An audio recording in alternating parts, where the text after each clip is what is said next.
Señor, quítame esta depresión que me ahoga y esta ansiedad que me roba la paz. Tú conoces lo que nadie más sabe. Tú ves las lágrimas que escondo y entiendes el dolor que cargo en silencio. Padre amado, muchas veces he sentido que no puedo más, que el peso es demasiado y que la tristeza me hunde poco a poco. Pero hoy clamo a ti, Dios mío. Entra en mi mente y en mi corazón.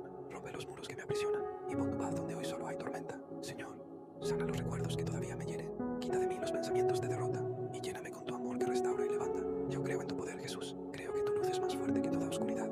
Creo que en ti la ansiedad se apaga y la depresión pierde poder. Declaro que los ataques de pánico se detienen, que el miedo se convierte en confianza y que la tristeza se transforma en gozo. Padre eterno, devuelve la sonrisa a mi rostro, la fuerza a mis pasos y la esperanza a mi alma cansada.